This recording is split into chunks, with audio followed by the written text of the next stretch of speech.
হয় আমি আজি বড়ো সাহিত্য সভা আৰু নিখিল বড়ো ছাত্ৰ সন্থা আৰু প্ৰাইমাৰী টিচাৰ আৰু হাৰিমু আফাদ চাৰিটা বড়ো সংগঠনে যৌথভাৱে আমি অসমৰ শিক্ষামন্ত্ৰী ডাঙৰীয়া ডক্টৰ অনুজ পেগুৱে তেওঁ আমাক আমন্ত্ৰণ জনাইছিল চিঠিযোগে অফিচিয়েল মিটিং আলোচনাৰ বাবে আৰু যোৱাকালি আমাৰ এটা গণপ্ৰতিবাদ কাৰ্যসূচী আছিল কিয়নো ক্লাছ 6ৰ পৰা অসম চৰকাৰে বিজ্ঞান আৰু অংক দুইটা বিষয় তেওঁলোকে ইংৰাজীত কিতাপ প্ৰেৰণ কৰি পেলাই শিক্ষাদান কৰাৰ কাৰণে সিদ্ধান্ত লৈছে আৰু এই সিদ্ধান্তক আমি প্ৰতিবাদ জনাই পেলাই যোৱাকালি আমাৰ গণ বিক্ষোভ কাৰ্যসূচী আছিল আৰু তেওঁলোকে আমাক পৰহি ৰাতি চিঠি প্ৰেৰণ কৰিছিল তাৰ বাবে যোৱাকালি আমি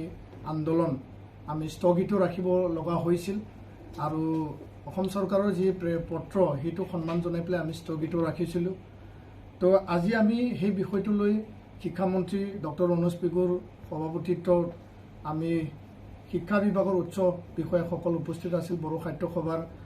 সন্মানীয় সভাপতি ডক্টৰ শৰণ নাৰ্জাৰী সাধাৰণ সম্পাদক আমাৰ নীলকান্ত গয়াৰী এপছুৰ কেন্দ্ৰীয় কমিটি বিষয়ববীয়া আৰু প্ৰাইমাৰী টিচাৰ এছ'চিয়েশ্যনৰ আমাৰ সাধাৰণ সম্পাদক আৰু আন আন বিষয়ববীয়াসকল আমি আলোচনাত মিলিত হ'লোঁ বিষয়টো হ'ল যে ক্লাছ 6ৰ পৰা মেথছ আৰু ছায়েন্স ইংৰাজী ভাষাত শিকোৱাৰ কাৰণে যোনটো পত্ৰ প্ৰেৰণ কৰিছে সেইটো নিখিল বড়ো ছাত্ৰ সন্থা বড়ো সাহিত্য সভা আৰু বড়ো জাতিৰ আন আন সংগঠনে আমি বিৰোধিতা কৰোঁ আৰু এই বিষয়টো পুনৰ বিবেচনা কৰিব লাগে আৰু উইথড্ৰ কৰিব লাগে সেই কথাকে আমি শিক্ষামন্ত্ৰী ডাঙৰীয়াক আমি স্পষ্ট ভাষাৰে আমি আজি মত প্ৰকাশ কৰোঁ আৰু দাবী জনাওঁ ইয়াৰ বিষয়তে প্ৰায় 1.5 ঘণ্টা জোৰা আমি আলোচনা কৰোঁ আৰু আন আন বিষয়সকল আছিল তো সেই ক্ষেত্ৰত আমাৰ দাবীক তেওঁ শুনিছে আৰু তেখেতে কিছুমান কথা কৈছে আমি প্ৰশ্ন কৰিছোঁ যে মাতৃভাষা মাধ্যম বড়ো মাধ্যম অসমীয়া মাধ্যম আৰু আন আন মাতৃভাষা মাধ্যম ইয়াৰ যোগেদি ধ্বংস হ'ব আৰু বড়ো ভাষা বড়ো জাতি আৰু লগতে বড়ো মাধ্যম আমি জীয়াই থকাটো বিচাৰোঁ আৰু যেহেতু মাধ্যমৰ বিদ্যালয় মানে মাধ্যম হ'ব লাগে ইয়াত ইংৰাজী বিষয় ছাবজেক্ট থাকিব বড়ো বিষয় ছাবজেক্ট থাকিব কিন্তু আন আন ছাবজেক্ট বড়ো মাধ্যমত নহ'ব এতিয়া যদি ইংৰাজীত মেথছ আৰু ছায়েন্স যদি শিকোৱা হয় ইংৰাজী বিষয় থাকিল 3টা ছাবজেক্ট হিন্দী মাধ্যম ইয়াৰ যোগেদি ধ্বংস হ'ব আৰু বড়ো ভাষা বড়ো জাতি আৰু লগতে বড়ো মাধ্যম আমি জীয়াই থকাটো বিচাৰোঁ আৰু যেহেতু মাধ্যমৰ বিদ্যালয় মানে মাধ্যম হ'ব লাগে ইয়াত ইংৰাজী বিষয় ছাবজেক্ট থাকিব বড়ো বিষয় ছাবজেক্ট থাকিব কিন্তু আন আন ছাবজেক্ট বড়ো মাধ্যমত নহ'ব এতিয়া যদি ইংৰাজীত মেথছ আৰু ছায়েন্স যদি শিকোৱা হয় ইংৰাজী বিষয় থাকিল 3টা ছাবজেক্ট হিন্দী থাকিল 4টা ছাবজেক্ট 4টা ছাবজেক্টে যদি অন্য ভাষাত হয় ছ'চিয়েল ছায়েন্স আৰু বড়ো ছাবজেক্ট দি বড়ো মাধ্যম কেনেকৈ চলিব মাধ্যম সলনি হ'ব না মাধ্যম এইটোৱে থাকিব তো আমাৰ আইডেণ্টিটিৰ ইয়াত প্ৰশ্ন উঠিব তো এই কথাবিলাক আমি তেখেতক কৈছোঁ যে ভাষা আপোনালোকে কেনেকৈ শিকাব যে টেক্সট বুক ইংৰাজীত দিলে ক্লাছত আপোনালোকে কি ভাষা দি বুজোৱা হ'ব ইংৰাজীত পঢ়াই পেলাই বড়ো ভাষাত বুজোৱা হ'ব ইংৰাজীত পঢ়াই পেলাই অসমীয়া ভাষাত বুজোৱা হ'ব না কি হ'ব আৰু পৰীক্ষা কেনেকৈ লিখিব ইংৰাজীত লিখিব না বড়োত লিখিব না অসমীয়াত লিখিব সেই প্ৰশ্নবিলাক আমি তেনেকৈ তেখেতসকলক সুধিছোঁ কথাটো হ'ল যে ৰাষ্ট্ৰীয় শিক্ষা নীতিৰ আধাৰত NEP 2020 স্পষ্টকৈ তাত লিখা আছে যে all efforts will be made in preparing high quality bilingual textbook and to teaching learning material for science and mathematics. ইয়াত 4.14 এটো স্পষ্ট ভাষাৰে লিখা আছে আৰু সেই হিচাপে আমি চৰকাৰখনক কৈছোঁ যে যোনটো জাপি দিয়া যোনটো ইম্পজিশ্যন সেইটো আপোনালোকে কৰিব নালাগে আমাৰ মাতৃভাষাক আমাৰ মতে পঢ়িবলৈ দিয়ক চৰকাৰে গুণগত শিক্ষা আনিব বিচাৰিছে কম্পিটিটিভ এক্সামত যাব বিচাৰিছে এইটো আমি বাধা নকৰোঁ এইটো আমি ৱেলকাম জনাওঁ কিন্তু মাতৃভাষা মাধ্যমক গুৰুত্ব সহকাৰে লৈ পেলাই কেনেকৈ আগুৱাই যাব পাৰোঁ আৰু তাৰ কাৰণে বাইলিংগুৱেল টেক্সট বুক বনাবৰ কাৰণে আমি দাবী জনাইছোঁ যোনটো মানে ইয়াত NEPত লিখা আছে আৰু দ্বিতীয় কথাটো যে এই বিষয়টো চৰকাৰে পুনৰ বিবেচনা কৰিব লাগে আলোচনাৰ অন্তত শিক্ষামন্ত্ৰী ডাঙৰীয়াই আমাক স্পষ্টকৈ তেওঁ কিছুমান কথা কৈছে আৰু এই কথাবিলাক আমি শুনিছোঁ কিন্তু আজি সিদ্ধান্ত হোৱা নাই আৰু কথাটো এনেকুৱা ৰৈ গ'ল আলোচনা হিচাপে যে বাইলিংগুৱেল টেক্সট বুক তেওঁলোকে বনাব আজিৰ যোনটো কিতাপ সেই কিতাপখনক 99% ইংৰাজী আছে 1%হে ইয়াত মানে বড়োত আছে আৰু এই কিতাপ আমি মানি ল'ব নোৱাৰোঁ দ্বিতীয় কথাটো হ'ল যে সকলো ছাত্ৰ ছাত্ৰীক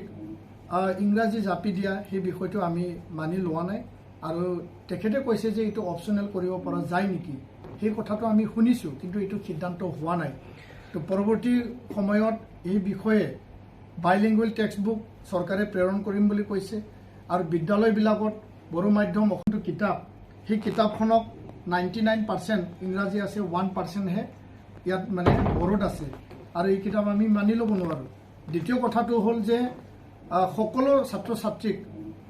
ইংৰাজী জাপি দিয়া সেই বিষয়টো আমি মানি লোৱা নাই আৰু তেখেতে কৈছে যে এইটো অপচনেল কৰিব পৰা যায় নেকি সেই কথাটো আমি শুনিছোঁ কিন্তু এইটো সিদ্ধান্ত হোৱা নাই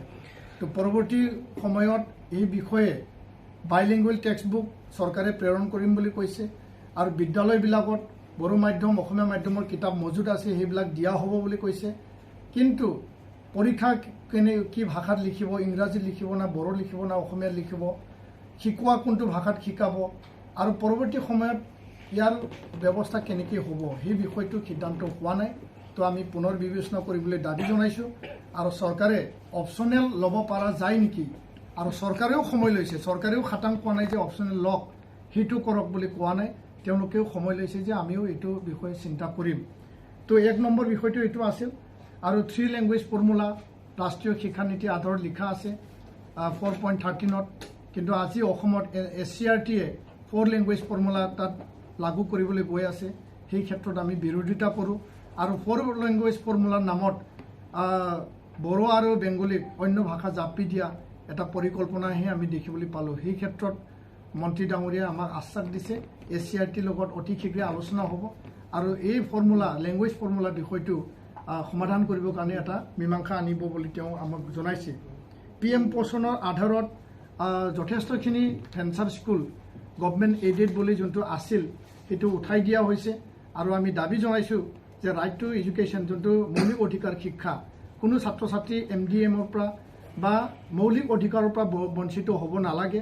তো তেওঁ কৈছে যে গভৰ্ণমেণ্ট এইডেড ভুলক্ৰমে কিছু ভেঞ্চাৰ স্কুলে পাইছিল সেইটো এতিয়া আমি আনৰিকগনাইজ কৰিম কিন্তু ছাত্ৰ ছাত্ৰীয়ে যিহেতু ৰাইট টু ফাণ্ডামেণ্টেল এডুকেশ্যন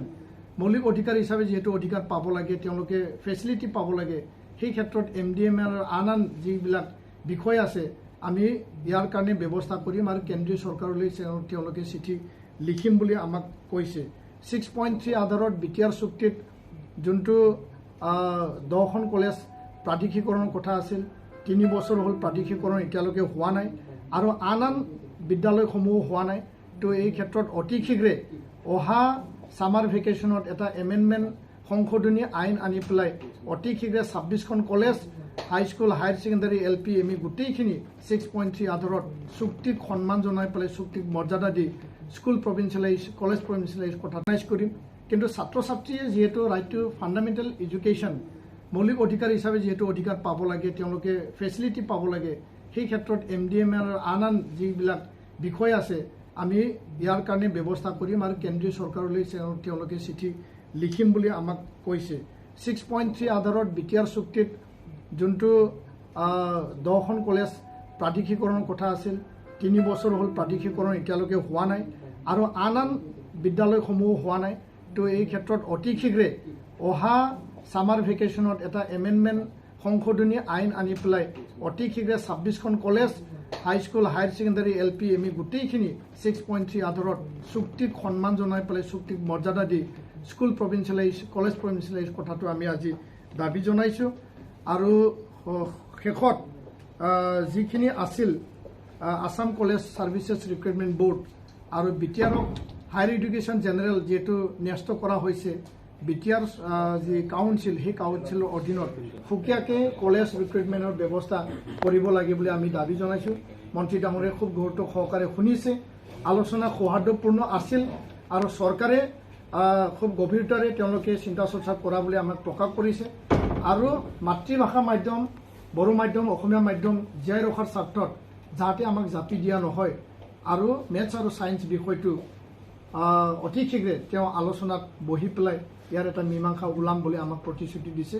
আজি এই প্ৰতিশ্ৰুতিটো লৈ পেলাই আমি বিভিন্ন দল সংগঠনৰ মাজত আমি আলোচনাত মিলিত হ'ম আৰু আহি থকা দিনত বিহুৰ পিছতে পুনৰবাৰ আমাৰ আলোচনা হ'ব 24 তাৰিখে আমাৰ আৰু দ্বিতীয় আলোচনা আছে সেই আলোচনাত আমি সকলো বস্তুখিনি বিষয়বস্তুখিনি আমি সিদ্ধান্তত উপনীত হ'ব পাৰিম বুলি আমি আশাবাদী তেওঁ আৰু এটা কথা উল্লেখ কৰিছে যে যদি কোনো জিলাত বা কোনো বিদ্যালয়ত যদি গণিত আৰু বিজ্ঞানৰ বিষয়টো ইংৰাজীত পাঠদান নকৰে তেতিয়াহ'লে মানে কনচাৰ্ণ ডিষ্ট্ৰিক্টৰ IASক এই ক্ষেত্ৰত সিদ্ধান্ত গ্ৰহণ কৰি ৰিপৰ্ট দাখিলৰ এটা পৰামৰ্শ আছে এই ক্ষেত্ৰত কেনেধৰণৰ আপোনালোকৰ প্ৰতিক্ৰিয়া হ'ব নাই তেওঁলোকে ব্যৱস্থাখিনি তেওঁলোকে আৰম্ভ কৰিছে মেথছ আৰু ছায়েন্সৰ কিতাপ পঠাইছে ইংৰাজীত কিন্তু বিষয়বস্তুখিনি সঠিকভাৱে তেওঁলোকে সুচাৰুৰূপে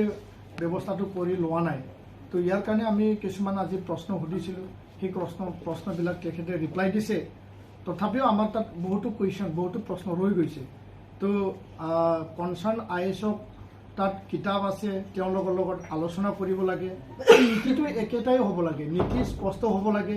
সকলো জিলা সকলো BO অফিচলৈকে IAS অফিচলৈকে